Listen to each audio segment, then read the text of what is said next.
the links, Mm-hmm. which I'm sure you've noticed already on the doc, and kind of streamline a couple of things and rethinking Patreon. I may delete Patreon and do it from scratch again. So that's another conversation we can have later. Can you hear that rain? No, Okay, good. Because it just started I like can't. suddenly like pouring. I can't. I can hear you. I can't hear rain right now. Okay, good. So yeah.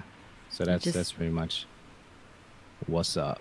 all right, but we're live on everything though, so just let you know. Oh, really? So you let me know like on the sly. Like, by the way, we're live with everything. Just so you know. Yeah, so those are some of the things I was thinking about for later conversation that we can have, and then we can actually go from there. So yeah. So you're good? Yep, I'm good. Okay. All right. All right. All right. So we talked about tea. You're an awesome like tea drinker over there. You Did said you make loose yourself a tea? cup? Yeah, it's loose leaf tea. I have water today. Just water. I have water today.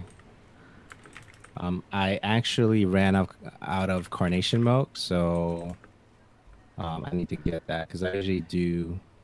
I put carnation milk in my tea, and I don't have any, and that's really frustrating. So I may try to run out, but I'm like, who's gonna have carnation milk at this time of night? Like, if I leave, if we end by like 10 something, most of the supermarkets are closed by me. Walmart, I think, is closed. So I probably won't get carnation milk till tomorrow. So that's not happening. I don't think. But yeah, that's what's up. 374. Interesting stuff on 374. I think. You It think? doesn't feel, yeah, it doesn't feel like it's going to be like a long show. You say that. You say that now. It doesn't. It doesn't feel like it's going to be a long show though. Like based on the things that, because most of the stuff I posted like earlier this week anyway, right? So it doesn't feel like it's going to be, you know, crazy long. But yeah, so I'm actually looking for my show notes. Where are we? Okay, cool. All right, we can start. It's 8 right now. 374. Hey, what's up, guys? Welcome to another episode of the Show Radio. I'm your host, Andrew. Hi guys, I'm Danny. And this is your source for tech, gaming, and entertainment news. Head over to theshowradio.info. Once again, it's theshowradio.info. And check out our past shows while you're there. Subscribe and tell a friend about the show. The show is on Google Play, Apple Podcasts, or wherever you download your shows. The show is recorded live on Sundays at 8 p.m. Eastern Time, 5 Pacific Standard Time. Join the conversation at theshowradio.info/Twitch or theshowradio.info/Facebook. So we're live right now on both of those platforms. And this week kind of felt like a bonus week. A lot of stuff going on, just dropping stuff in feeds, different interviews and conversations, which we'll talk about for sure. Danny, what is up? Nothing. I'm super excited and I came to the realization this morning when I woke up that I leave for TwitchCon in 2 days, 3 Word. days. And I haven't packed, I haven't done anything, I haven't pulled out my suitcase. I don't know what I'm packing. Okay, so let's talk expectations. I'm glad you mentioned TwitchCon first. So let's talk about some expectations for the actual event that you have coming up. You leave Wednesday, right? Yeah, Wednesday morning, first flight out.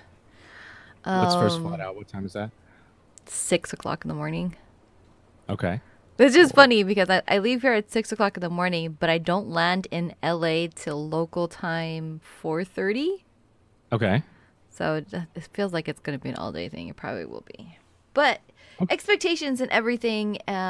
This is gonna be my second TwitchCon, but it will be Twitch's third convention overall, third one, and they're kind of like they're special in the sense of they're very specific about their Twitch community and what they're offering compared to other cons. Very, very specific. But the only thing that's super genuine about them, they have a different venue every year so far. Their first year was in San Francisco, which is where their headquarters is located.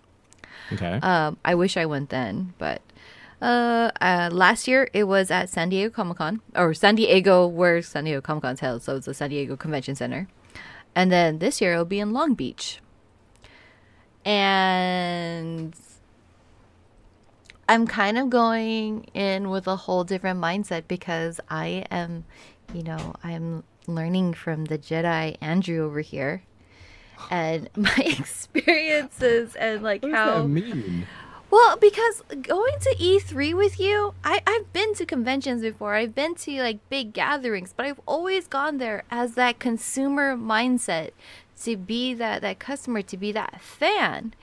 And to attend E3 to be But you both of are. those, I am. I really am. But to attend there just not as more than just a fan, as more than just a consumer, that was like a whole new world. That it was Hmm. it was so different. It was fun. It was exciting. It was exhilarating. And I'm bringing that mindset with me over to TwitchCon as well. Even though it's a very, very specific, like it's aimed at a certain audience, certain type of people, uh, it still applies. Going as, this business mindset, thinking about the show radio, thinking about um, a brand for myself.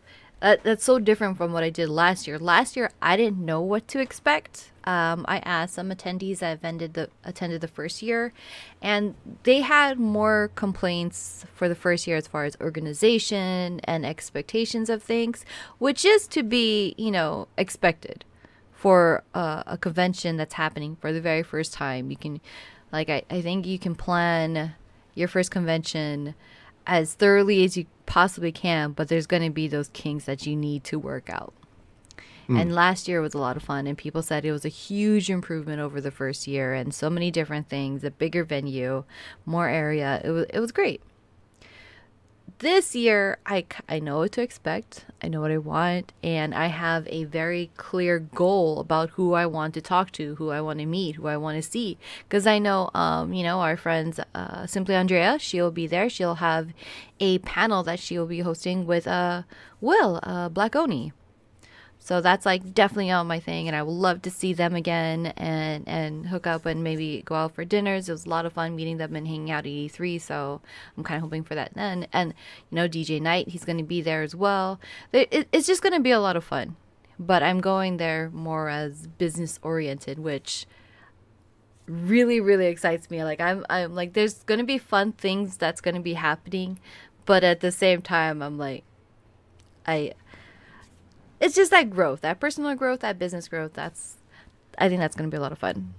Yeah, that's gonna be dope. Okay, so my thing right now is even with the recent event that I attended in the city is how can I provide value to you, right? So that's my question. That's on the forefront of my mind now more than ever, right? So whenever I go to an event, I'm like, okay, so how can I add value to you with what I do, right? So I'm not doing a lot of writing now. That may change in the near future, but definitely a lot of audio. So I'm not saying that I'm a master at the audio part, but I've done it long enough to know it's a breeze for me, right? Mm-hmm. So in that regard, in that respect, if there's a conversation I could have with somebody about their game, about their product, or whatever's coming out, I think it's easy for me to just transition into the audio platform right now, make sure that goes up as quickly as possible, which we've noticed this past week. I was putting out something every other day, that kind of a thing, right? So I'm excited about doing stuff like that. So how can I provide value to you, whoever you are? Even if you're listening right now, I think that's a question that I'm always willing to help and answer. And I'm excited even for you with the mindset. And I'm glad you got a chance. No, scratch that. I'm glad we got a chance to experience E3 together, right?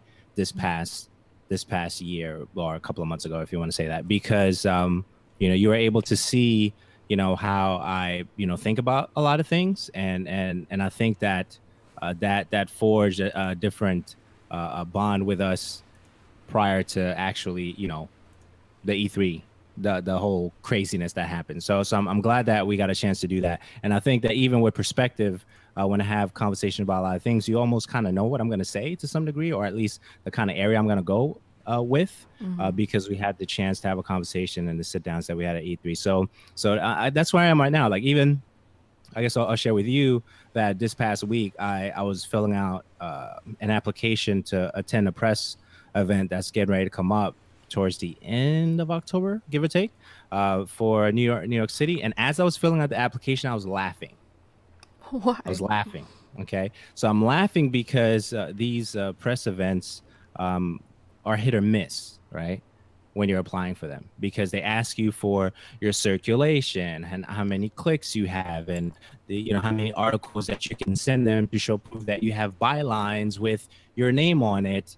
And however many articles, you don't know how many articles they want. Do they want 3? Do they want 10? So you have all these different questions you're answering. You have your address information. You have to photocopy your business card, and then you have to upload your business card into their platform and upload the document that has all your links into their platform. And then you wait maybe 6 to 15 days, and maybe they approve and maybe they don't.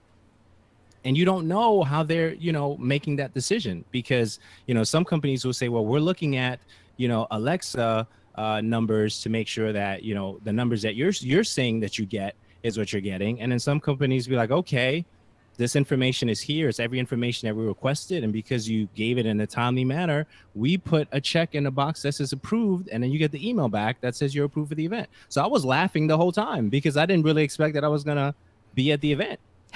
And they approved it. So I'm like, okay, so what happened with this particular transit? Okay, so one of the questions that they did ask, as I'm thinking about it real time, is they asked, have you ever attended this event before? Right? And I was like, no. Okay. And I gave all the information I just mentioned I gave. And then, it is what it is. So now I'm thinking, okay, so is it because I haven't attended it before that the decision was made to approve it? Or is it because I answered everything and submitted everything in a timely manner that, it was approved? So I have all these different questions that I may never get an answer to. Right. And you have that whole thing. So I think that was interesting to even go through that. And I wanted to share that. These are some of the things that I think about and go through when I'm trying to apply for press events and stuff. And the E3 is always interesting, trying to apply for that. Definitely New York Comic Con. I haven't really applied for that in the last 4 years because it's the same process, but yet, I get a different answer. So I'm like, okay, so what is it that I'm missing in this application process for Comic Con that I get every time on most of the other things I apply for? So it's a chess game, and I'm always saying that it's a chess game with the email thing. It's a chess game with the press stuff. You don't know. So I'm not, I'm not a name that is quickly recognizable unless I spend some time with some names that are quickly recognizable, right? And then you see, okay, so yeah, we see this guy all the time, and it's common that he's at these events. It is common that he's providing good content. It's common that we're going to see him again really, really soon. So why don't we find out exactly what he does? So yeah, so I have all these things that are going on in my mind. Okay, that's what happens in my mind sometimes. Stuff like that. The craziness that goes on. So yeah, the E3 stuff, I'm excited. The TwitchCon, I'm definitely excited for you, and which is why I asked for us to have that conversation later. I think it's timely for us to have that conversation later about where do we go from here? I guess, so what is that conversation, right? Because podcast listeners, we love you too, right? So what is that conversation we're going to have later that's not going to be necessarily published, right? So the conversation is about how to effectively have content that is easily recognizable. So when we're attending or when we're planning to attend certain things, there's no gray area. That's fair, right? Mm-hmm. I think that's fair. There's no gray area because I don't want any gray area when I'm attending events. That I barely made it in here. I don't want any gray area with that. And a lot of it too, the other side of it too, the other conversation, well, you've attended events where it's because you knew somebody and they let you in. That's true. That's true. It happens a lot, and apparently I know more people than I think I know. So that happens too. But at the same time, there's no gray area there because they knew who I was. So there was no mistake who they were trying to recommend for the event. So yeah, so events are fun, Daniela. They're really fun, and I'm super excited to be going. And it's funny when I registered for my badge. So no, I didn't apply for a media badge. I don't even know if they have media badges, to be honest.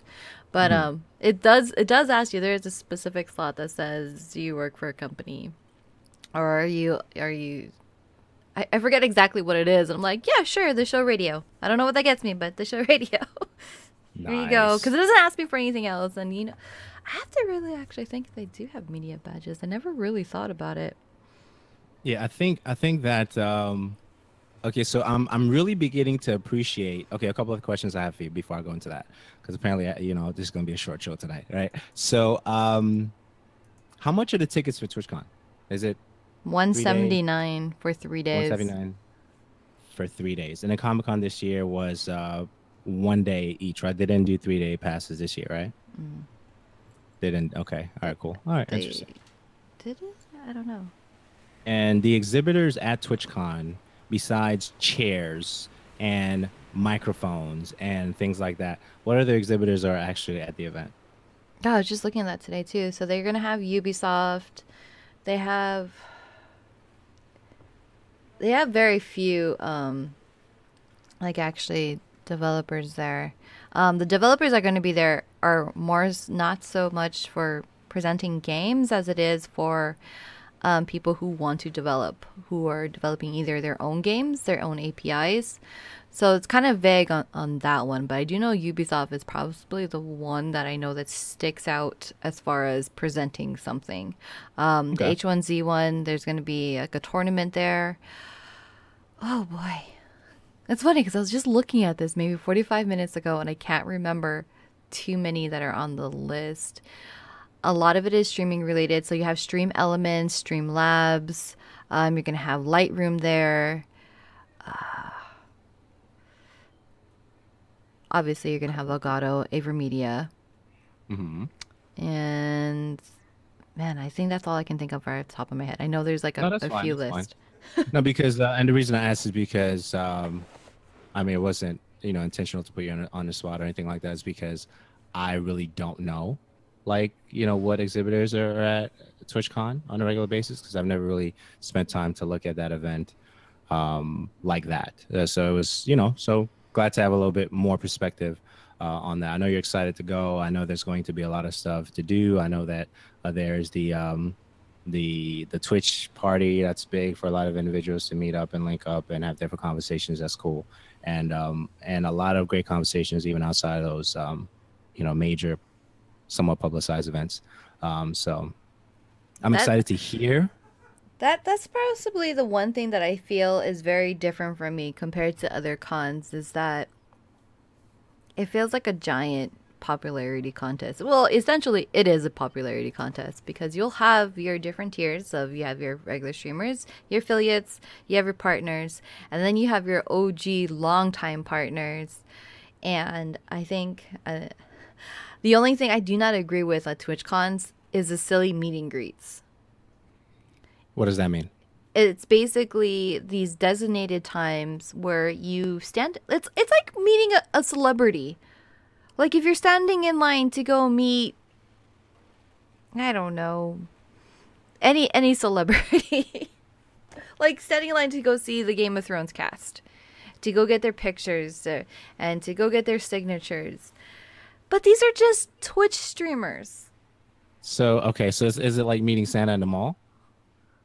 Yeah, but Santa. I don't know. It's so bizarre. I don't really care. I think it's absolutely ridiculous that these partnered streamers have like their meet and greets.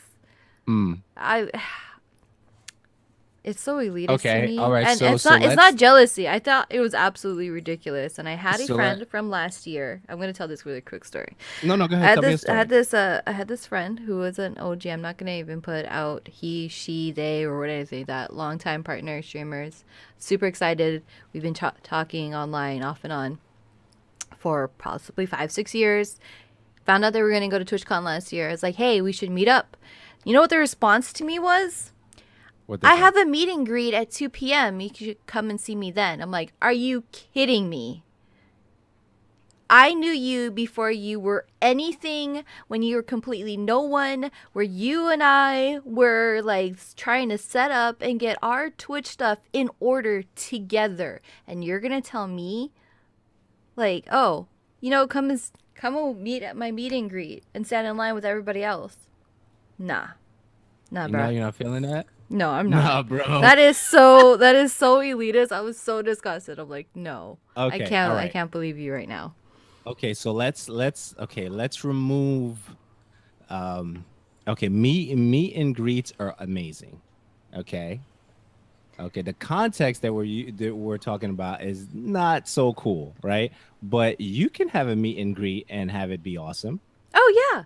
I mean, I'll tell anybody. I was like, hey, I'm gonna be at this place. Come meet me here. Let's go eat some food together. I got one of No, those no, set no, no, up. no. Like what's wrong? What's wrong? Okay, so let's put you in the 2 o'clock slot. Okay. Oh gosh. Daniela All is in right. the 2 o'clock slot, okay, for a meet and greet. And that's set up. Everybody knows you're going to be there at 2 o'clock in this particular slot, right? So I hit you up and I go, hey, Daniela, let's speed up. But you have a 2 o'clock slot, right? Is that Okay. really, is that really No. Cause okay? I feel okay. First of all, I would not have a 2 o'clock slot. I would be like, dude, I'm gonna be here. We're gonna be grabbing some food. Let's come out and chat. I'm not gonna make people wait in line to shake my hand and take a picture How with long is the me. line? How long is this line we're talking? Like the Funko line at Comic Con, which is really long and ridiculous for some streamers. Not all. Some of them are pretty short. I saw last year, and I still thought it was ridiculous. It's silly. Hmm. But I'm not. I wouldn't have that. I mean, I just feel it's just so. I don't know. Like snobby, I guess. And I don't care if anybody's gonna say it's because I'm jealous. I'm not jealous. I would not have that.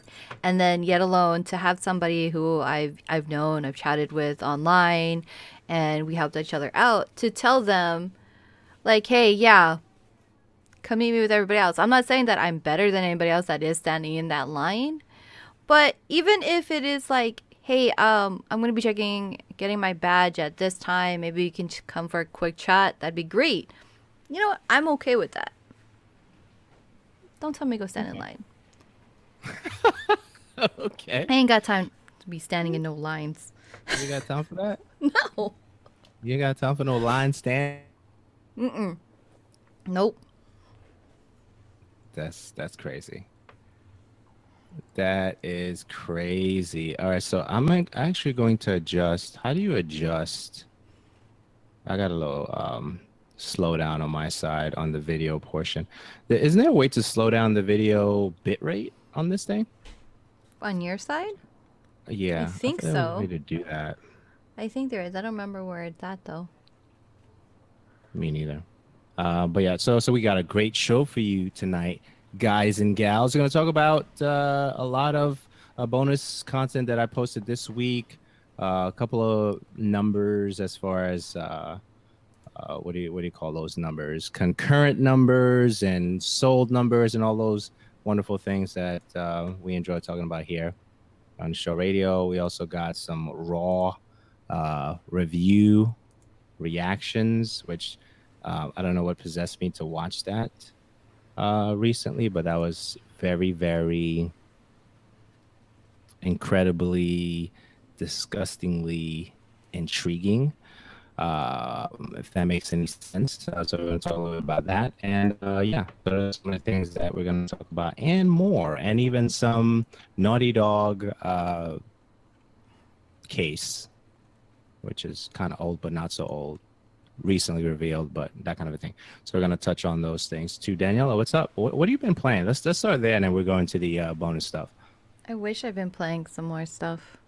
What's up? This week I haven't really been playing much. I'm slowly working on a visual novel called Danganronpa V3 and a little bit of Cuphead. I haven't been able to jump on Destiny for the Iron Banner stuff yet. And that's it. I actually haven't even streamed really this much. I think I streamed once this week. Mm. Kind of been super busy. Sick household. A lot of people sick in my household. That was a rough week. So that's kind of it. Nice. All right. So obviously, I can't get away from Destiny right now. Iron Banner happened, or is currently happening this week. Is going to end, I believe, Tuesday. This upcoming Tuesday. Reset Zer's in town, obviously, till Tuesday. So I've been having a lot of fun with that. And yeah, so all my characters now are at least 300. So all three. No faces. No big faces. Don't Okay. make faces. Don't make Okay. faces. But I think technically they're not at 300. Okay, this is technically there because I usually use the same set of weapons on all the characters. So all my weapons on the character at the time is 305, right? So I just transfer that over. That gets me to rank up the character even quicker because they already have 305s on the weapon slots. So technically they're not all 300. I would say my hunter is 300 officially, but the other two are sharing weapons with my hunter. So they're kind of 300, but they're really not, that kind of a thing. So yeah, so that's fun. So having a lot of fun with that, going through the grinding and Destiny. And I've been watching a lot of TV stuff lately. I don't know. I was getting a kick out of Saturday Night Live just before we got on to record, just the jokes and the comedy. And Sarah Silverman is her, I believe her name is, Yeah. the comedian. She's hilarious to me. I don't know what it is, but she's hilarious to me. So some of her skits and singing things, and I know they recently released, or if they're going to release that, what was it? The I Love You America thing. That's a weekly thing, I think, for her. Um, what's up? The the trailer for that, her singing song was very interesting. I don't know, it was weird to me. Yeah, she's a trip. So I need to catch up on that. I saw her recent. I don't know how recent it was, but it was a Saturday Night Live thing that she had on Hulu. So I checked that out. Yeah, and then the Raw movie. But yeah, so we'll talk about the Raw movie in a minute. But yeah, so a couple of things that I did post this week. So thank you so much, right, Square Enix and the entire team, right, over at Milestone and all the wonderful peeps there. I was able to attend an event very, very recently, and I started posting a whole bunch of stuff this past week in regards to some of the things that I did see. One of the things that I kind of talked about before it happened, and then it happened, was the Tomb Raider thing. We went into that a little bit, I believe, the last episode in regards to 4K and all that. That conversation was a Tech Talk, Rise of the Tomb Raider Tech Talk with Rich Briggs from Crystal Dynamics. That was fun. Had a good conversation with that, and again, I saw the homie, right, Thaddeus Cooper from Astro, and I got a chance to talk to him about the Astro A20s, which I'm actually using right now. So no wires over here. So I'm just testing it out on the Linux platform. So I'm a Linux person all the way. I'm all the way in Linux right now. No Windows on this machine. So I'm using the Astro A20s on a Linux Ubuntu machine. What do you call those things? A long-term. What do you call the LTS stuff? Yeah, that the LTS version of this Ubuntu. I'm using the A20s on. So that conversation was really fun. I enjoyed that. I think it was about 12 to 14 minutes for that. Then same week, so that was 2 bonus episodes. Same week, we did the Gravel conversation. It was a hands-on. I did play it. I liked it. Very arcadey in nature. Not so much simulation conversation with Andrea Giolito from Milestone. And then same day, but I dropped it probably a day or two later. On Friday, I think I dropped the Gravel and Monster Energy Supercross interview with Andrea Loudice. That's how you told me to pronounce his name. So that conversation took place. Both of those conversations dropped on Friday, the other two earlier in the week. And then, of course, we already talked about Destiny 2 Iron Banner. And you talked about you took a break from gaming this past week. Any comments on those things, Daniela? How's the comfort of the A20s compared to the A10? And also, I want to say hi. We're doing Yo, pretty well over here, Tiger. Tiger, chilling. Welcome. You're chilling. Comfort is great. So they said to make sure that the weight and comfort was okay. So the thing I really noticed is the elasticity of the headband is different than the A10s. The A10s were built to last, and I think one of the things that I heard was a complaint was the fact that the A10 elasticity of the headband was a little too tight. I don't experience that with this headset. So this headset, even with the conversation I was having with Thaddeus Cooper, is to be compared with, a little bit with the A10s, but more so along of a, if you want to say stripped down, right, version that is not a 50, but you want to have some I guess some things that the A50 has, like wireless and all those different things, but not necessarily the accelerometer. So if I put it down, it won't turn off, kind of thing. So it doesn't have that. It does have 15-hour battery life. It does have that, which is great. But the low battery doesn't come on, with like 2 minutes left, according to the conversation I was having with Thaddeus Cooper. So comfort, I give it a B plus.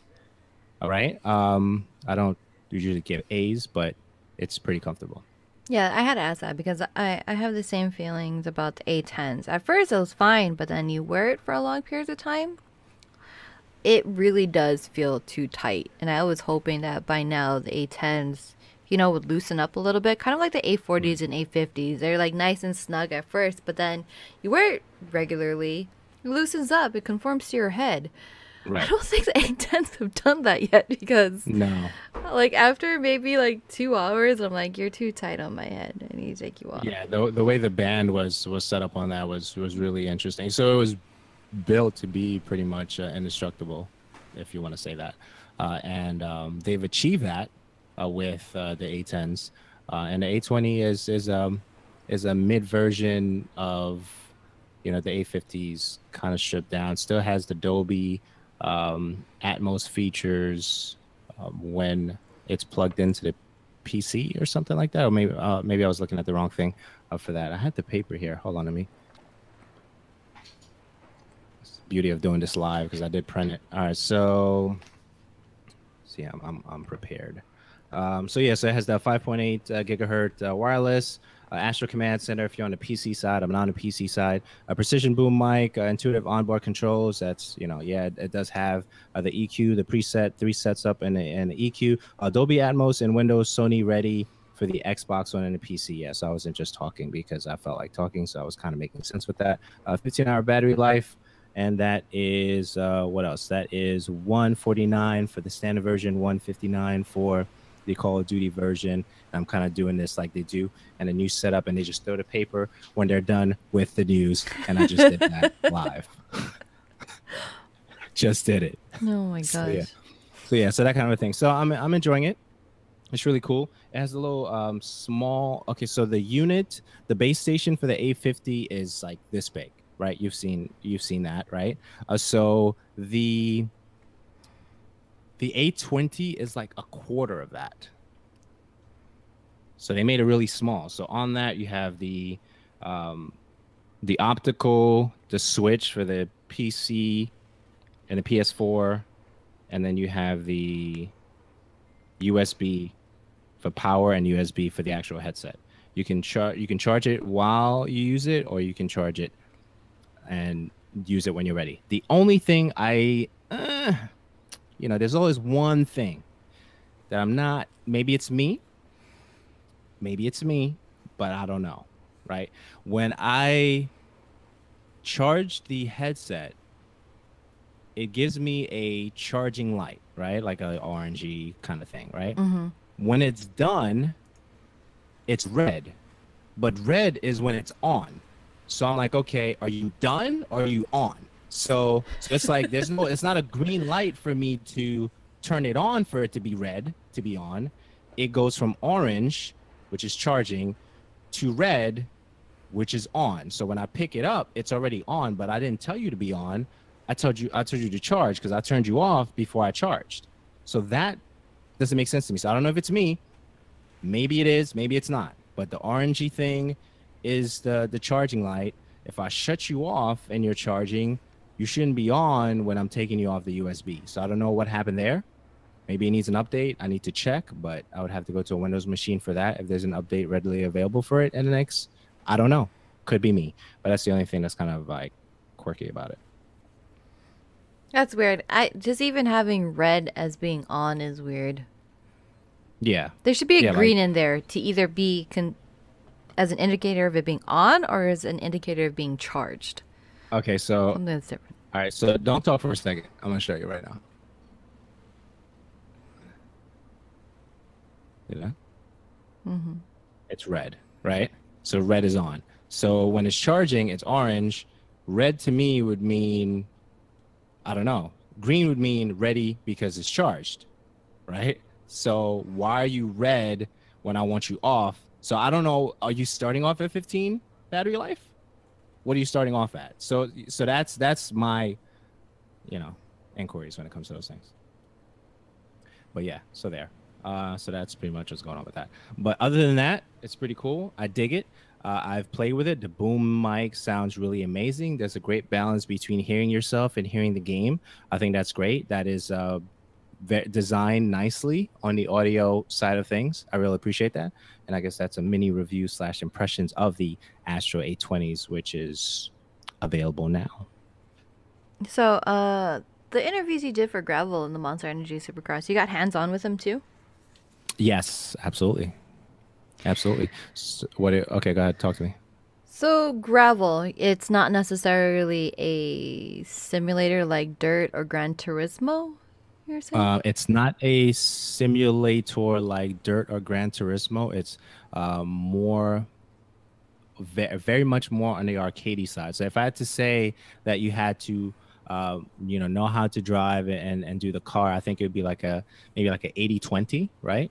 80% of the arcade versus simulation. But the game was not built to be a simulator by design, especially the Supercross game, the Monster Energy Supercross game, which is the official game of the bike people, which is pretty dope. That kind of a thing.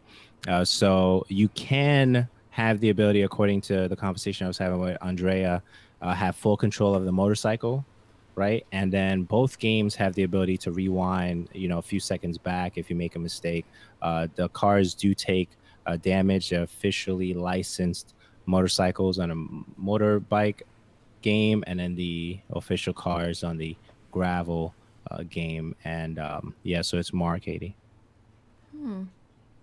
Yeah. It's nice. I had fun with it. It's pretty dope. There's no auto-generated tracks for the gravel game, so it's not something like Dirt, which I haven't played in a while. I need to play that. I need to play that soon. I really enjoy Dirt. So you can't auto-generate your tracks for gravel, but the tracks that you get to play, the level of difficulty change based on the circuit, stage that you pick, kind of thing, for the level of difficulty. And I did pretty well in that. I didn't do so well in the Supercross. I needed some help, but overall, it was dope. I enjoyed them.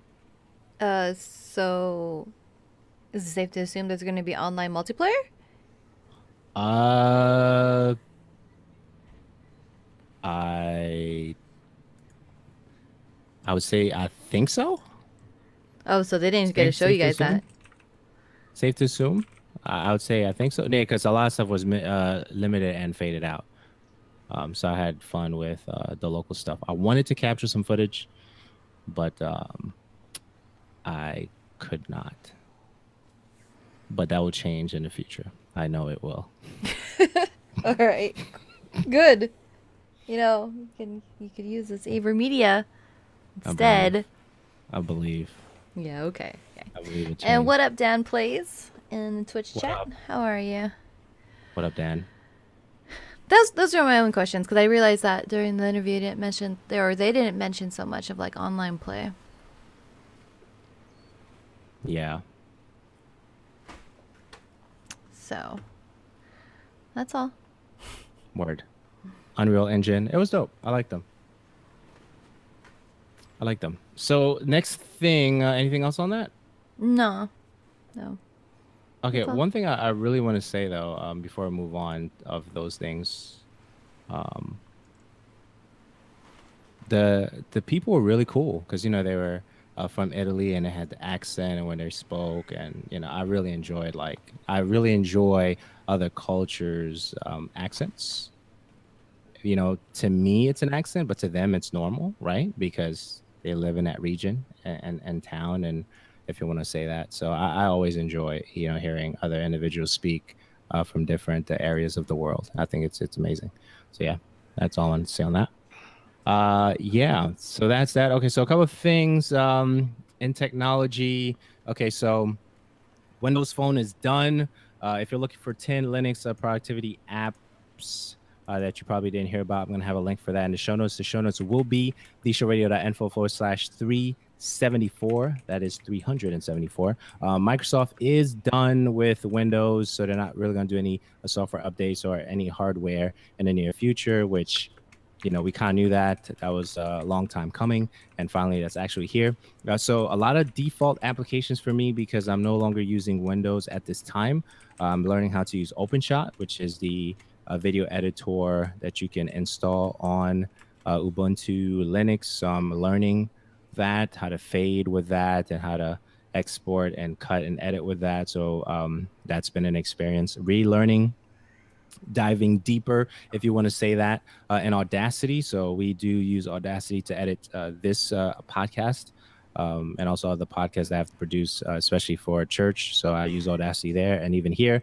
So I'm really learning a whole bunch of different things in Audacity and how to make the show like it was, which I don't think it was much of a change. It's just how to figure out what does what for me to go back to normal, if that makes any sense. So learning all that in Audacity for Linux, that's fun times. Any comments on those things? I want to know more, but diving deeper. So pretty much Audacity on Linux has different options than what Windows had?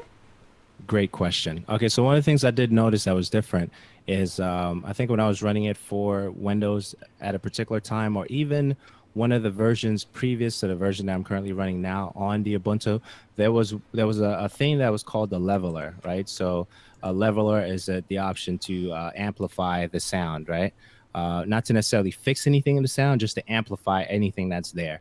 So I was like, okay, so that's interesting, because there was another version I was using where it said leveler on it. So I'm like, okay, so one had leveler, and that particular option basically had light, medium, heavier, heaviest in terms of how much you're going to stretch it up, right? As far as the volume is concerned, to amplify the sound. So that was interesting. So this version I'm running now does not have a leveler option under the effects. It has what's called the amplifier, if you want to say that. So, and there's also other plugins that you can install to make life easier. So I know the individuals who edit probably on the Windows side use Audacity for some things, and then they stop because they feel like there's a limit to what they can do in Audacity, and then they finish with another program, whatever that program could be. It could be Hindenburg, it could be Audition, it could be another huge DAW, amazing, software, right? But what's happening, what I'm learning now, the more I dig into certain applications when I'm looking into them, is that I just need to know what it does, and I could be even more effective with learning more about this application than getting an application that has all these fluffs and bells and whistles that makes things easier for me, right? But once I learn how to do it here, it's the same thing, right? So there's the thing where you have to compress, right? When you add compression is basically leveling everything to make it even, right? To make everything even. So there's plugins that you can add in Audacity to make the compression easier. And then once you compress, then you could do normalize. Normalize is bringing the volume up to either -3 or -1. So -1 is kind of loud. -3 is just right. So I usually do about -3 for Audacity. And then, of course, exporting it as a mono track, 64 kilobits per second. Usually, if it's a smaller file, then I'll probably bring it to either 96 or 128. So just relearning where everything is in Audacity has been an experience for me in the last, I would say, 2-3 weeks, which has been interesting to learn. And I noticed I'm getting much faster with it, right? Where I would use external applications to tag an audio file, where I would put the name, genre, speech, folder, the show radio media, copyright, the website or whatever, where I would use external applications to do that on the Windows side. I could do all that stuff in Audacity, and know for a fact that I'm not depending on an external application to do that, because I don't have those options anymore, right? So now it's almost like I'm technically being lured back into really learning an application and not use so many presets to get the sound I'm looking for, whether that's a high pass filter, right? Or low pass filter. Low pass filter is like you're behind a wall and you're hearing that sound. High pass filter is like more of a treble, and then as you play with the different previews and the different sounds like that, you get a chance to really experience what you're looking for. And for this show, it's pretty, self-explanatory. We record a big file. The file can be anywhere from an hour to 2 hours. I have to listen to that, right? And I listen to it like I'm doing something. I'm multitasking while I'm listening to it because that's how I listen to my audio anyway. So I'm not necessarily correcting every ums and ahs along the way. And then we take that file, and if there's a blooper in there, if you want to call, not a reel, but if there's a little preview type blooper, I'll do that. Find a track that I really like, and then go into that whole process. Export it to mono. If it's a stereo file, make the stereo mono file. You can do that in Audacity too. So all those things are there. It's just learning where they are now, and I think I'm in a groove right now. It's not going to be as long for me to edit the way I want to edit. F1 is the standard cursor. F5 is the move cursor. Like all these different things are just like, it is what it is. And I think that a lot of individuals spend so much time and so much money into all these different software set. Okay, so if you get it for free, that's dope. That's great. Congratulations. But for the individuals who are getting into podcasting for the first time and do not have all those options, Audacity is a really robust app once you learn it, and once you learn the plugins, and once you Google and YouTube videos. And it's I think I'm done right now. It's also like, it's something that's still like learning to be, as I think Audacity is a really, really great tool. And I didn't start using it until I started, recording with you early on, where I was recording my own feed. And there's a lot of features in there that I really didn't realize for such a free product was there. That's completely useful. So yes, if you're just getting into it, I think you can use Audacity for a very long time and be super beneficial for you without having to spend, the money for Audition. Photoshop, right? Or not Photoshop, but Adobe Audition. Right, and if you have the ability to do Audition, that's great. That's great. I had it installed on the Windows side for a while, and I enjoyed it. There was a lot of different presets that made things a lot easier that I didn't have to necessarily think about. I missed it at first because I was learning some of the things to make life easier on the Audacity side, and I think I'm catching up now, and it feels great, and it's gonna be okay. I think the episodes still come out, enough for it's hearable, right? I don't hear anybody complaining about the show is not like it used to be or anything crazy like that. And if you make that comment because I just made it because you just feel like saying it, that's great too. But yeah, I think we're gonna be all right. Yep, that's all I got. Word. All right, so that's what's going on with that. So diving deeper there, Oculus Go. Let's talk about that, Daniela. You talk about that. Me talk about what? What am I gonna have to talk about this? I don't have an Oculus. Go. Are you interested in Oculus? Yeah, of course I am. I love tech. I want to try everything, and maybe not necessarily own everything, but I would love to try every bit of technology, every new advancement there is out there. I would love to. Or it does seem affordable. Yeah. Yeah, definitely affordable. Yeah. Tell me when you saw, whether it was, the news article or whatever, what was your first thought in terms of, okay, yes, you want to try everything. Is this something you see yourself bringing into the home and having it part of your world? Depends on what, just like a console, it kind of depends on what it's going to be offering and what can possibly be used for. The price point seems really nice. It's $199, and so that's definitely very affordable VR to have in your household. But at that same time, the price is it's kind of like you get what you pay for kind of thing. So $199 is cheaper. Well, okay, $199 is still expensive to anybody, really. Any hardworking American, $199 is still expensive. But as far as the VR thing, it is a cheaper side. But what can you get for it is the part that I don't think it's very clear on. Okay. And looking at the pictures of it, it's kind of really big too. I don't know. Okay. Okay.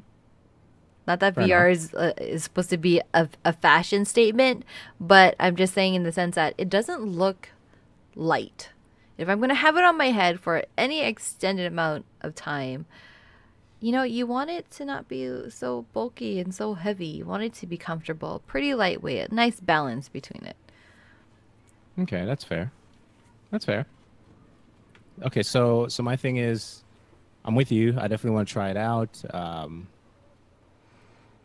Would I try that before I consider the PlayStation VR package? Because it's always about ecosystems for me, right? Hmm. So it would make no sense for me to get an Alexa unit right now because most of my stuff is Google and Android, very, very similar to the way you have your setup right now. So it's an ecosystem for me. Why would I go outside of that ecosystem if I can consider getting the PlayStation VR option? So that's the question for me at this point. You know, in terms of making a decision for that, and there's really no pull for me to make that decision because there's nothing that's necessarily calling out to me to definitely not Resident Evil 7. Forget it. You know what I'm saying? Definitely not. You know, so there's really no pull for me to make a decision with that right now. But I'm interested. I'm really interested in the fact that they're going to have a more competitively priced unit for most people, if that's fair to say. Yeah, it is. Because there's a lot of people who want to give the VR thing a try, especially since this time around and these attempts at VR have been far more successful than, you know, previous attempts. Right. Shout out to Nintendo Virtual Boy. Um, and with even though it's the PlayStation VR, it is a very good sign when the PlayStation VR has so many VR games coming out, being developed, and so far they're pretty well received. That it's a good chances for the Oculus, whether it be the Go version or the Rift, whatever it is, that the audience is there, the technology is there, and just some people can't afford it, but they still want to try it. They still want to get their hands on it, and if you know the Oculus Go makes that happen, great. Great, and it pushes other companies to be just as competitive because, of course, they want to keep, you know, their consumers. They want to keep their demographic to keep buying their stuff. So it's great for the consumers on our end because you don't have one company that has a monopoly over it for this certain price. Right. Um, so I think that's great news. Very, very cool. Okay, so awesome, awesome stuff. All right, so the next thing that I want to talk to you about from the entertainment list is this movie, Raw. Okay, and I don't know what I was thinking. To me, it was a challenge. I think that's what I was thinking. So let's go Okay, with wait. that. I don't think I watched this movie, Raw. What is Raw?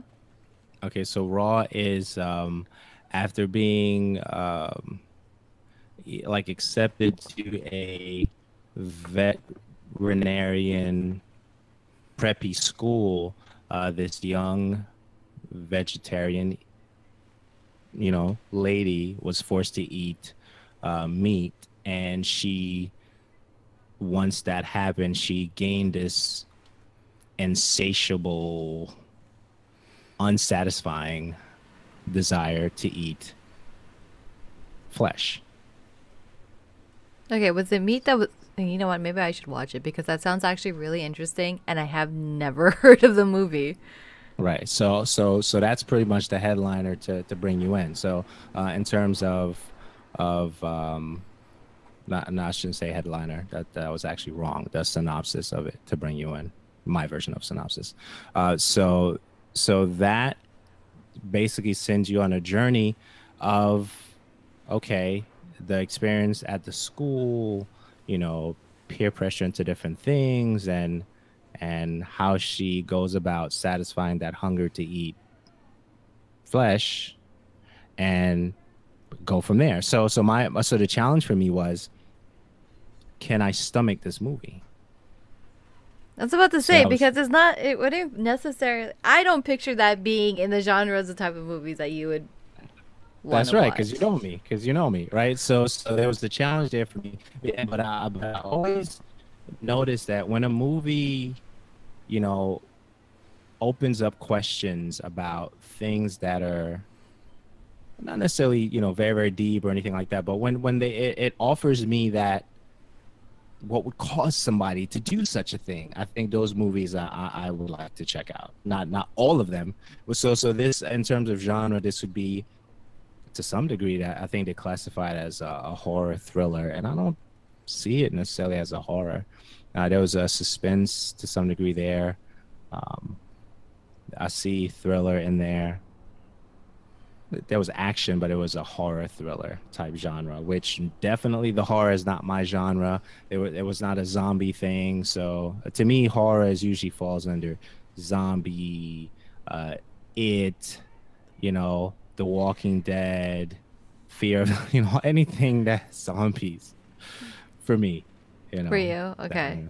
So since we're on that zombie train, you know, Train to Busan, which I'm trying not to watch, stuff did like you that. decide to watch it because you're trying to get into the Friday the 13th, mood like everybody else was jumping in on? No, Or like just for the Halloween 13th. spirit?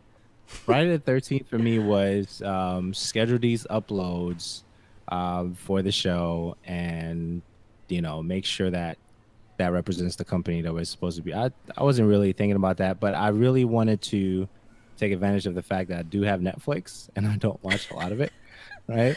So Okay, there's okay, okay. money well spent.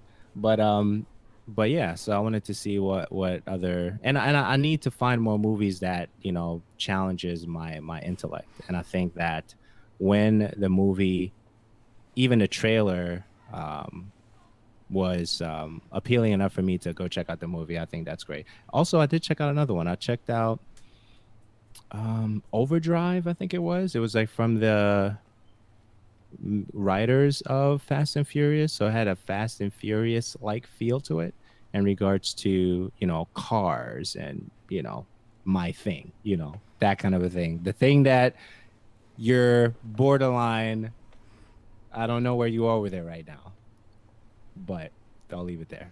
Eh. That was that one.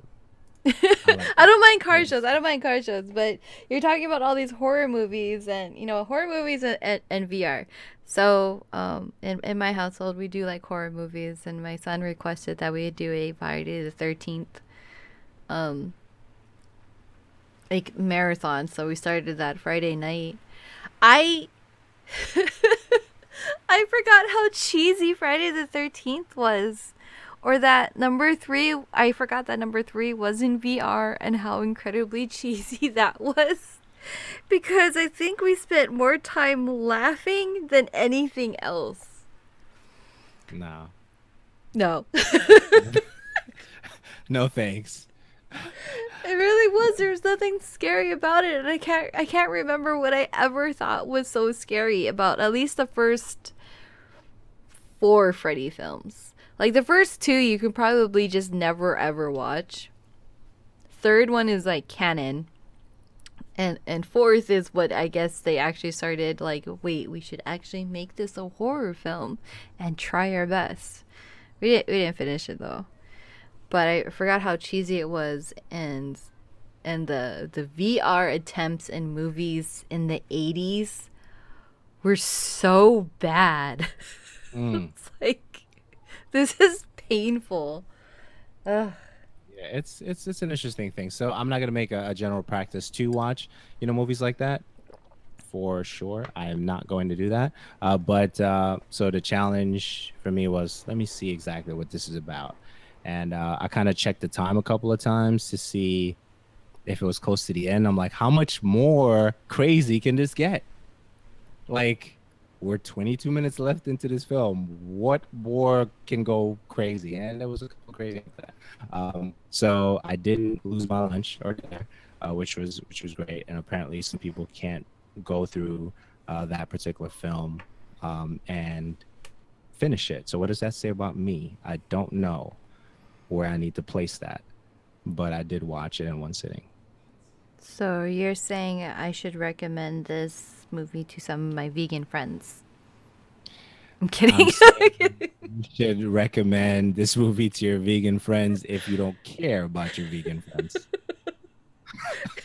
Or is this the number one way to lose friends that are vegan? Absolutely, it's the number one way. Okay, got it.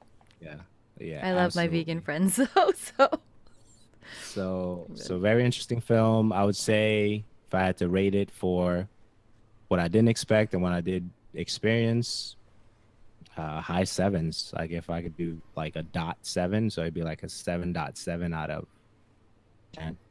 no, okay. High sevens. And it's on Netflix?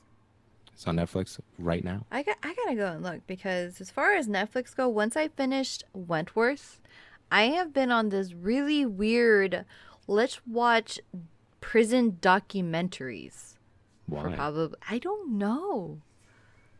I just kind of been on this weird thing and I can't remember the name of the documentary TV series called Locked Up Extended Stay, I think. And I just kind of been watching them and I don't know why, Hmm. but they're so good. Interesting. Very, very interesting. But, Okay. let's talk about the new stuff that's coming out, not the old stuff. Fair enough. Fair enough. All right. So next thing, let's chat about Star Wars: The Last Jedi. What'd you think? I think the same thing that everybody else on the internet was thinking. Whatever that cute little gerbil creature thing that was Yeah. in there, Word. like, I don't think it had more than a couple seconds on screen, and I was instantly like, what's that? What Yeah. is Yeah. that? Absolutely. That thing was like, I want that as a pet, right? But other than that, I'm so looking forward to watching it. I'm so excited. It looks so good. And I don't I don't know what to expect because it's in the end and you have him reaching his hand out like are you good? Are you not good? They're like, are you gonna kill your mom? What's happening here? Please give me this film now so I can answer my own questions. Yeah. Yeah. It's gonna be pretty interesting, pretty exciting. I like what I saw. I've never been more of a one or the other. I've always respected the worlds of Star Wars and Star Trek. So I've never been. I've just appreciated what I've seen throughout the years for both of them. So December 15th, right? I think is when they announced that this one is coming, and I'm pretty excited about it. I think it's really dope. It looks really, really good. I'm looking forward to it. I haven't watched a movie in theaters in a bit, so that's definitely going to be on the list to go and see. Word. And I'm excited, Word. and I want that little pet. That's it. I just want the little pet. Okay. All right. Cool. So you have that Batman the Animated Series heading to Blu-ray next year. Hulu jumps into esports. Any comments on those things? Everybody jumping on the esports. Yeah. It's a smart time. It's a smart thing to do. It is the future. So I think what Hulu has like four series or something, four shows Yeah. that they're gonna be about it. TSL. Yeah. Yeah. Definitely So looking that's forward to what they have to bring. word. So that's gonna be interesting. And that's the other thing too. As I was watching early on the platform. So I'm learning the new layout and seeing exactly what I can watch. That I think Empire's on there, and then so is some other show. If you like, popular dramas, then you have Scandal. If you like, comedies, then Saturday Night Live. So I'm going through the categories, like, what do I really like? Empire's really good. Yeah, so I'm really looking through the thing. I'm like, what do I really like to click on the box for it to add to my library? I don't know right now with Hulu, so I got to figure that out. Um, in time, I'll figure it out. So Hulu's doing the esports thing. That's cool, and that's pretty much all we have for entertainment news. Next thing we have, okay, so Cuphead. I know you're having a good time with that, right? Mm-hmm. Mm-hmm. Yes and no, okay? It's frustrating, and it is so heartbreaking to hear people like, "Oh yeah, I sped run it and I finished it in like 3 hours." Good for you. Or the guy who's doing it on his DDR pad. Show He's off. dancing away. You Show can put off. the Which is great for him because it looks like really great exercise and cardio. But I'm here over that's like whatever. Okay. Okay, we're gonna move on that news bit. So 1 million sold for Cuphead thus far. SNES Mini sells 370,000 units in Japan in 4 days. And the one that really was interesting to me is Tekken sold 2 million units in 3 months, and Street Fighter 5 sold 1.7 million console units since February of 2016. That's any comments on those things? Well, I got my SNES Mini, so I'm good. I'll be that number one of those You, 370,000. you'll be Now that Tekken, number. yeah, well, I'll be one of those numbers. Tekken, though, I can understand being more popular than Street Fighter. It has a bigger audience. It has a bigger appeal because it is far more a technical game than Street Fighter is. There's a whole lot more combos. There's a whole lot of more characters and cats. There's a lot to Tekken that has to offer. Where I think Street Fighter 5 is just, you know, easy mode compared to Tekken. Okay, all right, fair enough. Plus, Tekken has the better music. Really? Oh It no. does. Yes, it does. It Come on really does. now. It does. I don't You know. should listen to it. It's so good. Okay, I'm gonna listen to it. What? Okay, I'm biased right now. So biased when it comes to Street Fighter. So I gotta go.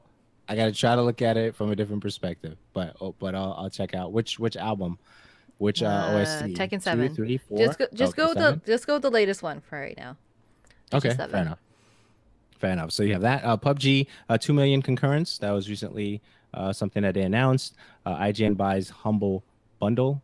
Apparently, that was big news for a lot of individuals on the webs. Any comments on those things? I guess that's good on IGN. I'm fully supportive of Humble Bundle because they donate money into charity. You know, it's a great incentive to raise money. And you offer these great games to people for a really great price. And a lot of it is um their bundles are more of like pay for what you want to give. And eventually if you pay for more than what the average is, you unlock all these extra things. I think it's awesome incentive for people. And IGN buying them, I really hope they don't take away from that. I hope they don't change it to, to be not what it is. Pretty much, that's all. Mm. So Which means what do you mean? Can you elaborate that's now a not little bit? about that since it's IGN, it just turns into like how much money we can make. I hope they keep that whole charity giving attitude and it's not always about how much money they're bringing in. That's pretty much it. I hope it just doesn't turn into some money hungry thing. Okay, fair enough. Epic suing two Fortnite cheaters. You have that. Three classic 8-bit NES adventure games are coming out soon for PS4, Xbox One, and PC. The games, what are the names here? Shadow, Gate, The Uninvited, and Deja Vu. That's going to be on the 31st of October. Any comments on Epic and 8-bit games? Good on those people for Epic suing them, because I don't understand why people want to cheat. Period. I don't understand what you get from it. I don't understand. Like when I play games, I want to feel accomplished for my wins, accomplished for what I do. The whole cheating thing, I don't understand.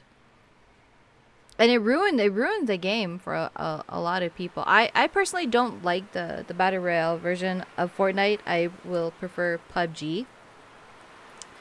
But watching my boyfriend play it, watching friends play it, and for them to get so frustrated because it's obvious that there's cheaters in there. They don't. It's not even like they even try to hide it either.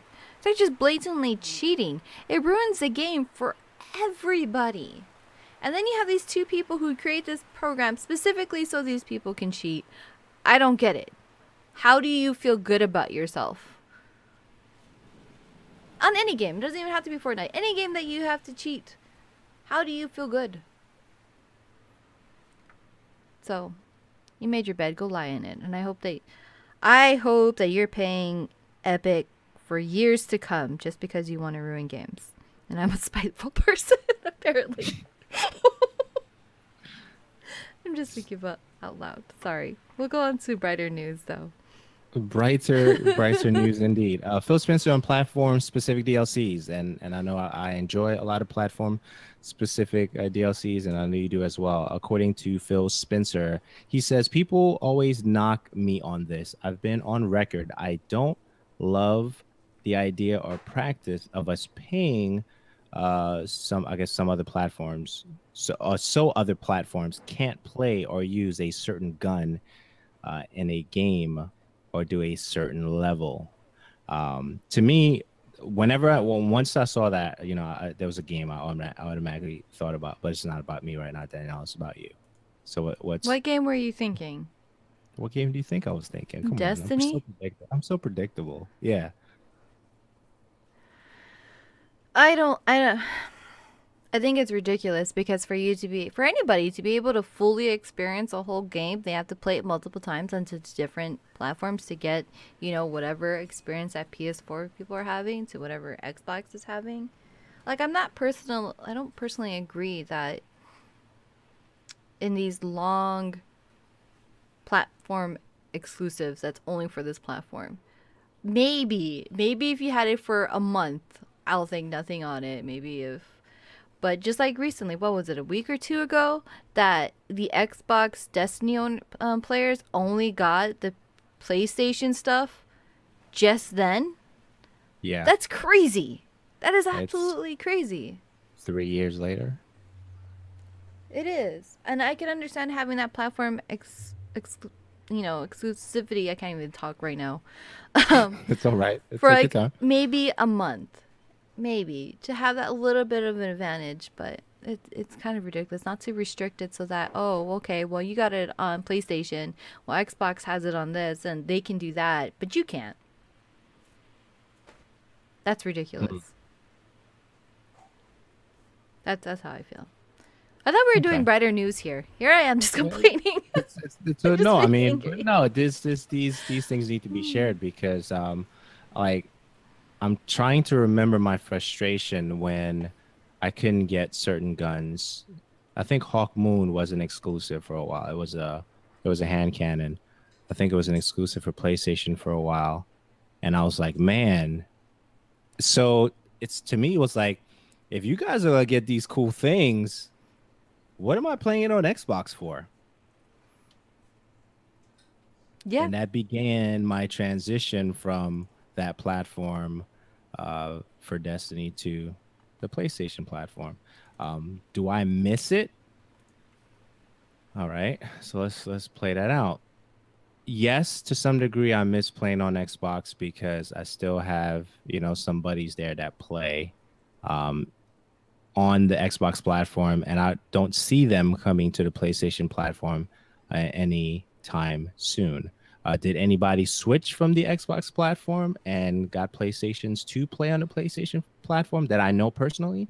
Yes. So I still have, a good amount of individuals on the PlayStation platform that I can play, Destiny with on the PlayStation platform. I wish they can cross-platform play. That's not even a conversation that PlayStation is trying to have right now.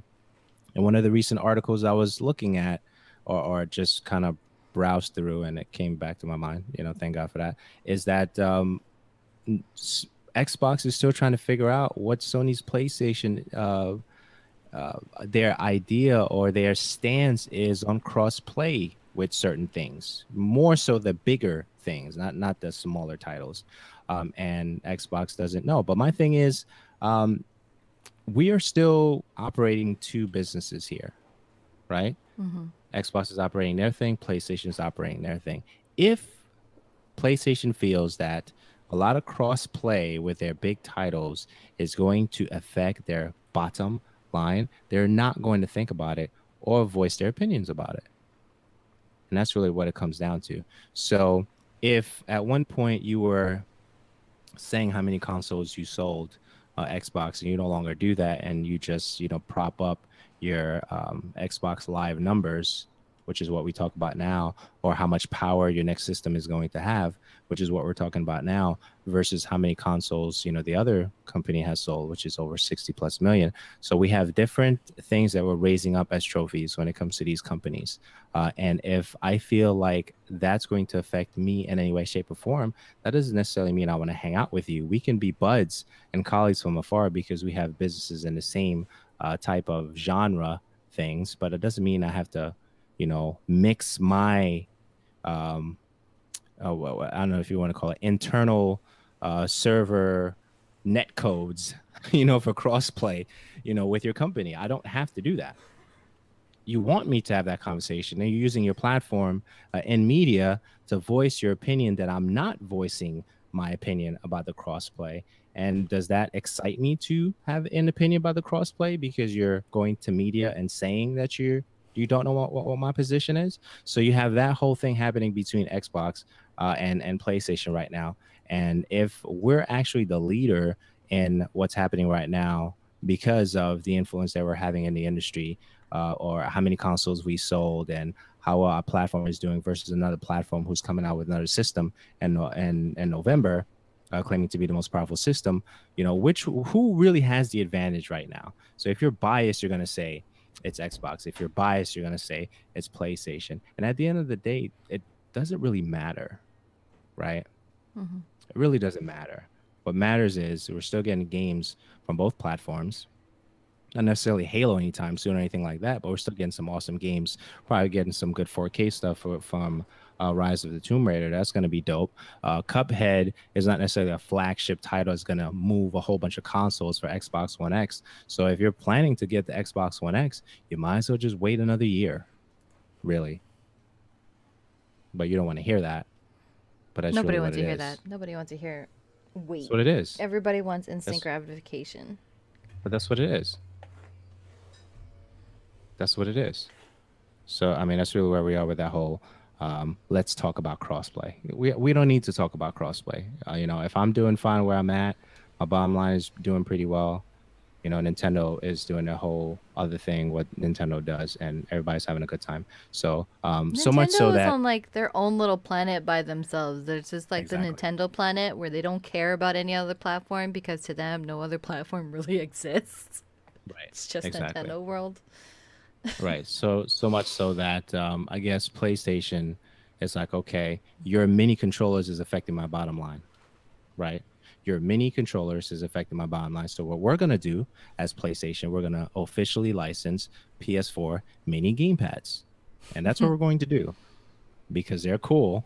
And everybody thought that it was going to be a joke when it first came out with the Switch, and now PlayStation's like, hey, I think it's a great idea if we do some mini gamepads for the PlayStation 4 people, and that's what they decided to do. So that's going to be a thing.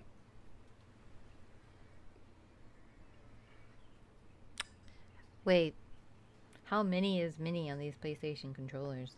No, I don't know. Because I But they look remember like Mad Cats, rest in peace, word. Mad Cats over there. They used to have. It's not around anymore. They used to have like little mini ones, a little smaller one. They were like, I wouldn't say necessarily half the size, but they were perfect if you had, kids. Hmm. Because I remember when my son used to play Skylanders, the controller used to be so big in his hand, and I bought him his own little mini one. and it was like perfect size for him. It was really super tiny for me, but it was like the perfect size for him. So that's what I was wondering. I was like thinking about that. I'm like, I remember little mini PlayStation controllers from Mad Cats. That doesn't exist anymore. Apparently, they're gonna remind you like Joy-Cons. They're reminiscent of Joy-Con controllers. So that's pretty much the conversation surrounding that thing. Yeah. I've seen What you somebody see? like it was a friend of a friend, but I saw a picture of my buddy's friend playing on the Nintendo Switch, a single controller thing. And now this dude's hands are huge, like the big enough that I can palm a basketball, like no problem, kind of big. So to see this big dude with these big hands and this itty bitty little controller, like, how do you not get like arthritis and cramps in your hand? Because that thing is tiny in my hand, so I can't even imagine. But like that thing, I think it was like as big as like two of his fingers. Maybe I'm exaggerating that a little bit, but still, it was just like the Switch should come out with bigger controllers that are just important. I don't know. They have the what do you call them? It'd be the Nintendo Switch XL. Yeah, they got the Pro controller. Oh yeah, those are bigger. Yeah, they got the Pro controller, so that's not too bad. So yeah, that's what's going on with the Microsoft stuff. So also in Microsoft world, Microsoft will not be offering the free Kinect adapters for those who purchase an Xbox One, as it initially did for those who upgraded to an Xbox One S last year. That promotional is gone. Rest in peace, that promotional. All right, no problem, Tiger. You can ask me later. We'll have a little Q&A after the show, so you can ask me then. Yeah. Word. So I was like looking at that Twitter, and I thought it was funny that most of the people use their Connect just for chat. That's it. That is it. But I you know what? I was kind of more surprised that the Xbox One X was actually going to have any sort of support for the Kinect, even with or without an adapter. And I can understand them not offering it because it just seems like the Kinect just kind of died. I don't really see people really using it. And I'm just going to tell this right now, because it's going off of this Twitter conversation of these people that I do not know. And I'm sorry if it sounds like I'm judging you right now, but you have no idea how annoying it is to play with somebody who uses their Kinect as a mic. Because, buddy, we can hear everything that's going on in your house, and we don't want to hear that. We don't want to hear that. So I will be a hater over here, and I'll drink my haterade as I hate on your Kinects. You don't want to hear that? No. You don't want to hear the flushing of the bathroom and the other wall? No, I don't need to hear your kids screaming across the house. I don't need to hear your wife, your girlfriend, your mom, or anybody telling you when you're going to be getting off. Go get a headset. When are you getting off this can mute. Nobody wants to hear that. Just to let you know. I just seem to be an angry person this show. It's been an interesting week for you, Daniela. I get it. I get it. It's all good. All right, so you have those things. Also 60 plus, which I think you mentioned earlier in the episode of games coming to PSVR. There's a lot of stuff. Everything that we mentioned in the show, I'm going to 99.9% I'm going to have links to those things in the show notes. The show notes for this episode is going to be posted 24 to 48 hours from the time that we post the show, which is usually Monday. And that's going to be theshowradio.info/374. That's going to be the link for that. Yeah, so apparently, like, I didn't know this. Did you know this? Originally, Yoshi was supposed to be a horse. No, but I believe it. Yeah, Yoshi's dope. I like Yoshi, though. I'm glad that he's a dinosaur, because if you had a horse, it wouldn't make sense in that world of Mario. Because you have these Goombas, which I don't know what they are still. I don't know what they are. You have Goombas. skeleton turtles. Yeah, they have Goombas. Goombas. You have these skeleton turtles. You have these spike turtles. It wouldn't make sense to put like a horse in there for whatever reason. If it did, it had to be a really super goofy horse, and then that would probably be weird. So Yoshi as a dinosaur makes better sense. Nice. So that's what's going on with that. PlayStation Flash sale happening right now. I don't know. I didn't see anything. I think that there was a couple of things in my genre of shooting things that I was interested in, or fighting things. I think Mortal Kombat XL, if I remember correctly, was like $9.99 or something like that. Don't quote me on that, but I think it was lower than the actual retail price. So let's go with that. So definitely check out the Flash sale for PlayStation having right now. Bungie update. I'm going to read this little paragraph, and we can think it's the right paragraph on to read. According to the Bungie.net recent post, ever since launch, there has been feedback posted anywhere and everywhere that discussions about Destiny 2 happen on the internet. I'm always dialed into our own feedback forum as well as other avenues. You travel to share your ideas with us. Some topics are as broad as ways to make the Crucible more fun. Some are much more specific, like add a method of mass delete shaders. All right. So, and then there's another paragraph after that. I'm not going to necessarily bore you with those details, but I'm going to have the link for that in the show notes. So basically, in a nutshell, some individuals are bored of doing the same repetition things in Destiny right now, and how to re-evaluate some of the things that we currently do now. That the token system, some people want to do away with. Obviously, the shader system, some people are dissatisfied with. The fact that strikes feel long and boring, right, after you do them a couple of times, because the end reward for strikes doesn't seem as exciting as you would get in like heroic public event, or even even some of the Crucible stuff. I think Iron Banner has been the savior of the current times for Destiny 2 right now, because although it still uses the token system, there are some good things that you can get there as far as gear is concerned.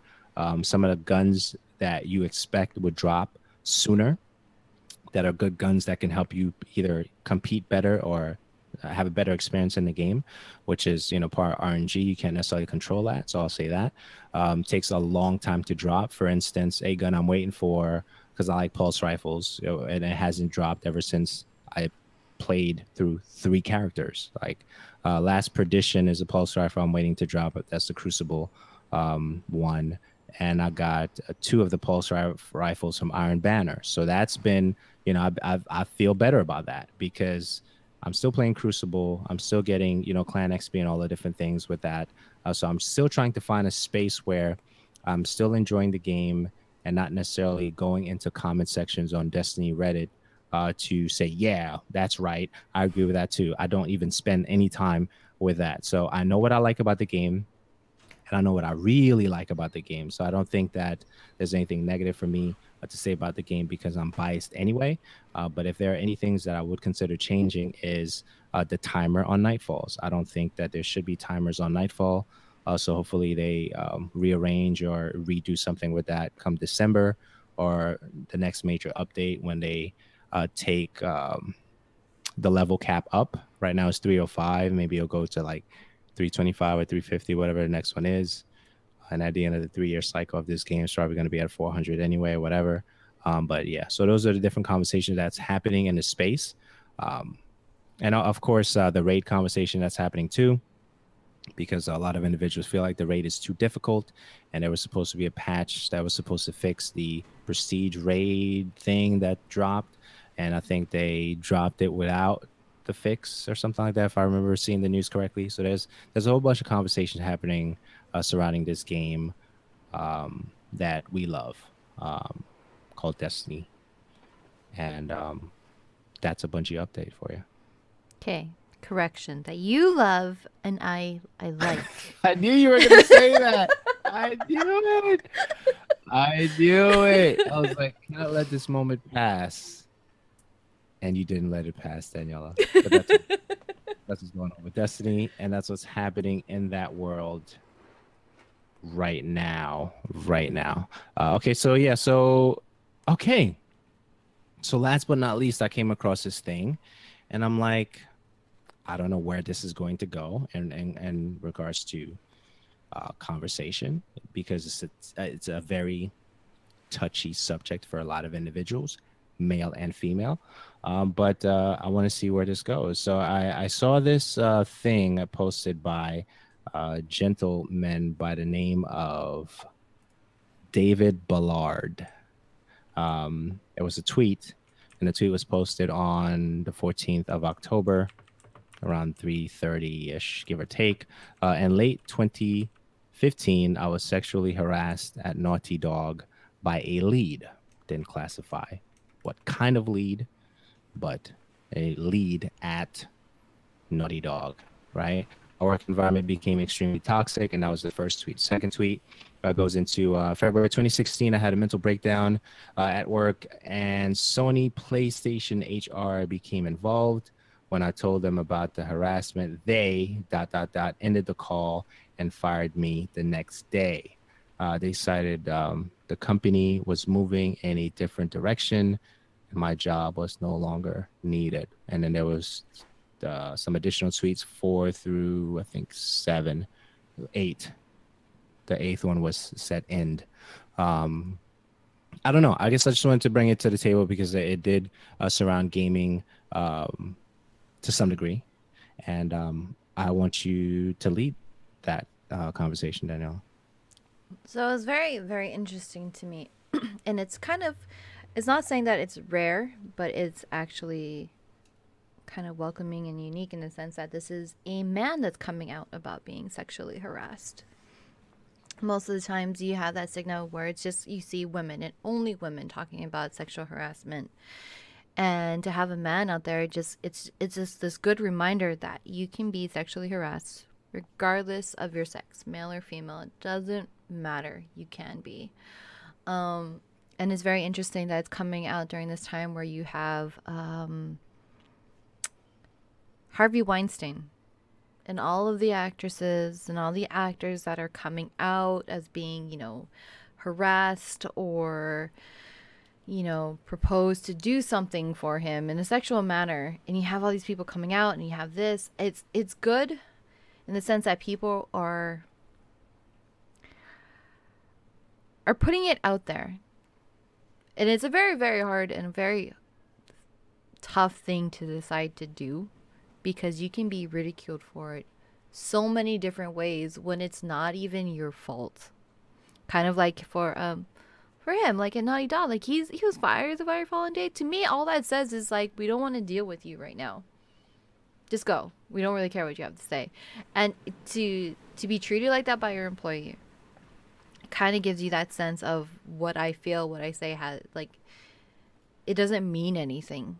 Doesn't mean anything to you. Like, it makes you feel lower than low.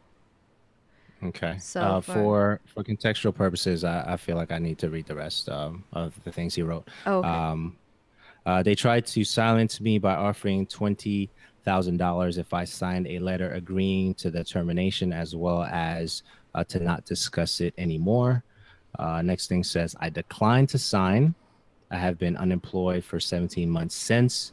When interviewers ask why I left Naughty Dog, I say I was burnt out by the crunch, ashamed to get to the root of the problem of being sexually harassed. I'm speaking out now because of the strength I've seen in others coming forward about their experience in the TV film industry. This is the hardest thing I've ever done.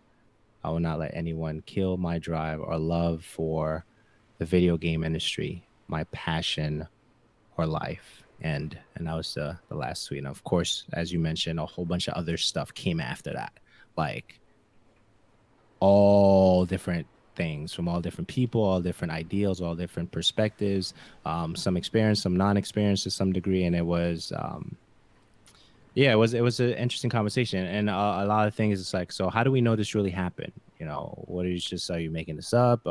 Who did this, and what are the names? You know, so you have the conversation surrounding the lead. Who is the lead? Is the lead male or is the lead female? You know, so you have that conversation surrounding that. And you have and that can get really, really dicey. And the fact that it's out on Twitter, you know, some individuals are saying, well, you know what, maybe it wasn't a great idea for you to come out, bring this conversation out on Twitter. I don't know. That could be argued, right? Yeah, it can be. That could be argued. That could be argued. It can be seen so many different ways. And, you know, there are rape victims that they don't find that courage to even say anything about it for 3, 4, 10 years. Right. Does it make what happened to them mean any less? To me, no, it doesn't. It doesn't. It is very something traumatic, and people will find something traumatic different on varying levels. And now for his platform to put it out there, I don't necessarily think it was a bad thing. He's not putting anyone's name out there. Right. I think if he did, I think that would have been a little bit worse. I think that's something you should do. If you're going to be calling out people, I think that is something you should do behind closed doors, because then that can be really ugly, really nasty, no matter how incredibly terrible this person that you're calling out for is. Mm-hmm. I think the storm that will come after it will be bad on both ends. Because you'll have the people attacking this person that harassed him, and then you'll also have people trying to defend the person that is making these claims. It's just nothing pretty. So I don't think there's no way that he has to provide any proof to anybody. This is how he feels. This is his experience. That's up to him and how he wants to go forward. I think it's great that a man did it, because it is completely possible. Now, whether the person harassment is male or female, I think that is, you know, a moot point. Because women can equally harass men and other women just as much as a man can. There's like, if anybody can think differently on that, that's no. Women can be just as terrible too. It's not just all men. Yeah, it's definitely going to be interesting to see it play out. Like, if it comes up again in the feed and there's additional and new information about it, whether you catch it or I catch it, I definitely want to see exactly what the end result is going to be. I guess it was wise on his part to deny, you know, the bribe, if you want to say that, right? Mm-hmm. To keep it under wraps, under the carpet and stuff like that. So it'd be interesting. So far it received like over 5,000 likes and 3,900 plus retweets and stuff. So I'm glad the information is out, for the simple fact that, like you said, it's rare to see the other side of this, in terms of the sexually harassed, the victim. Right, it's usually the female that we see all the time. Seeing this is interesting to me. And I don't really pay attention to these things all the time. It just came to my feed because it was under the gaming aspect, quote unquote, the company, because it was Naughty Dog. It fell into the gaming category. So I thought I'd bring the conversation to the forefront. Yeah, and it's a good one too. And I have to also put out that I think we hear less about men being harassed, only because it's a pride thing. Like, to me, it's like a lot of men, they don't want to ever come across as being that weak individual. They don't ever want to see like that they are capable of being that victim. Because men, obviously, that whole stigma is to be, you know, the protector, the bigger person, to not have those type of negative, like, attacks or harassment happen to them. So it's like a whole different other set of courage and strength to come out for that. Yeah, definitely. So I'm not going to end it there. So definitely talk about AverMedia before we get out of here. Don't end it there. Yay, AverMedia. So AverMedia was really, really awesome to be sending out, what is it, the Live Gamer Portable 2? Am I saying that right? LGBT, LG. I was about to say LGBTQ, all those other letters. LGP2. Um, Word.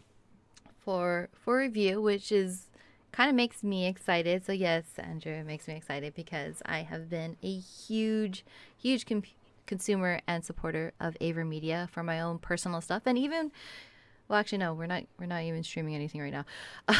But for all my personal stream stuff, all of my gaming and consoles, that is like the number one product that I use, and I have been using for 5 years now. And so they have a newer, updated model of what I have, and I'll be getting that soon. And hopefully, I'm gonna try that out and test it. So probably when I get that, actually not this week though. I should be getting it in Tuesday, so maybe I can get in a Tuesday stream with it. Start from there.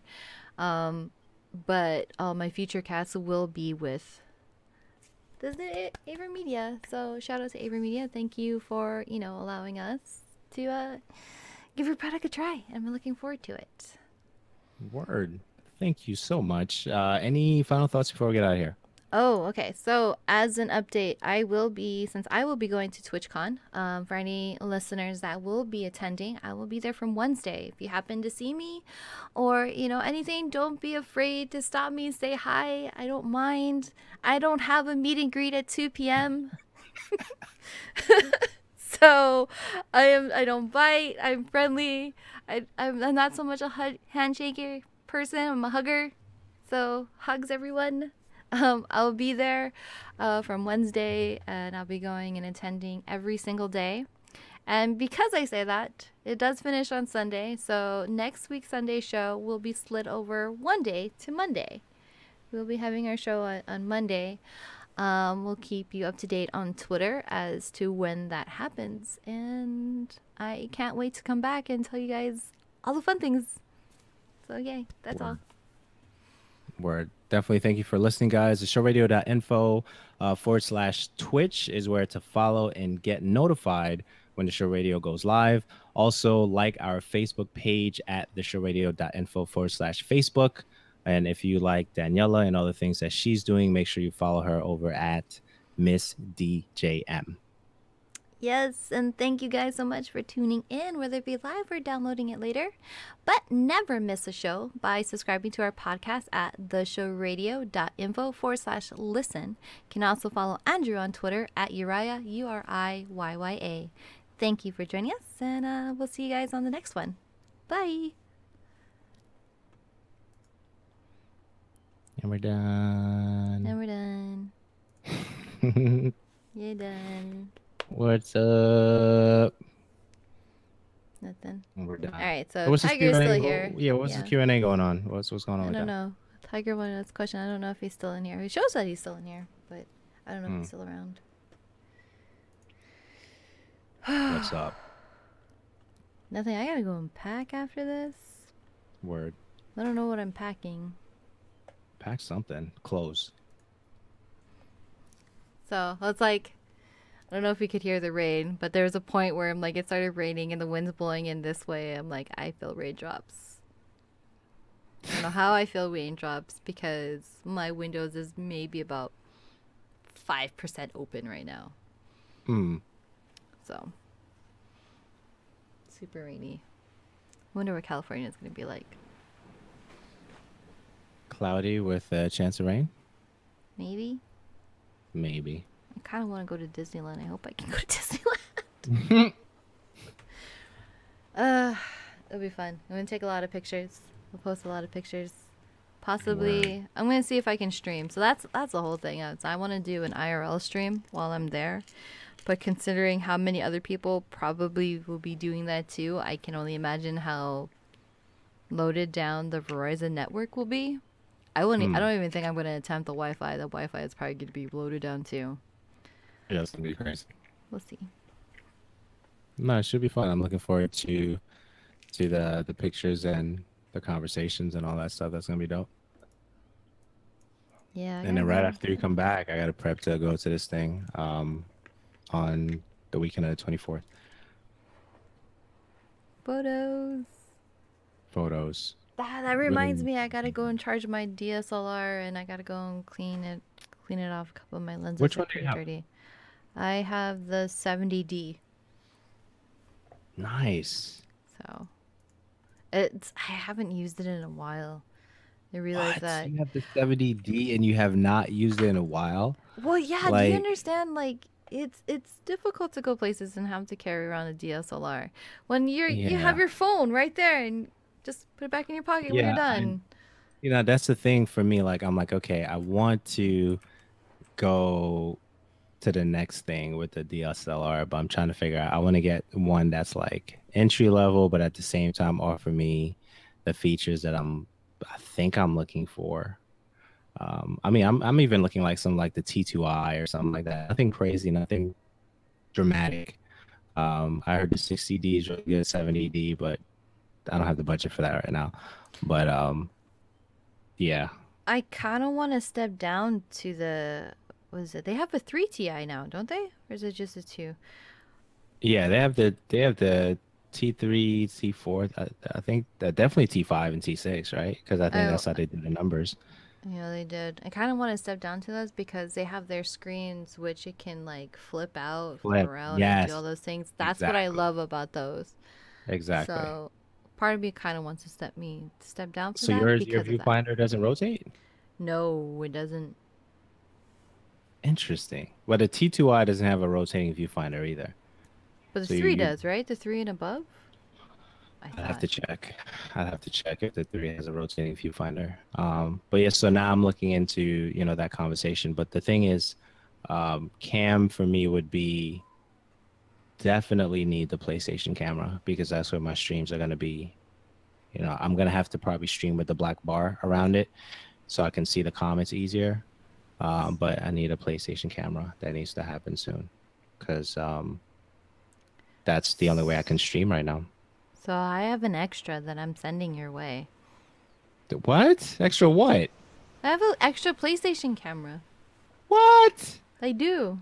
And I'm sending it your way. And I was like, the way you're talking makes it I sound like you're going to go and buy one soon. I don't want you buying one. So, just to what? let What? you Oh my goodness. know, Oh I my have an goodness. Are extra you one that serious? I'm not using because I bought that one and then the PSVR came with its own. I Oh don't need snap. two. So, See, you know me too well. It scares me. don't go Scares and buy it. me. You sound like you're going to go buy one. So, don't go buy How one. that scares me in a good way. Scares me. All right, fair enough. I appreciate it. All right. Well, I'm going to stop this cuz I don't think Andrew's there. Not Andrew. Tiger's there. Fair enough. Peace, everybody. If you're not here, I'll talk to you later. Bye.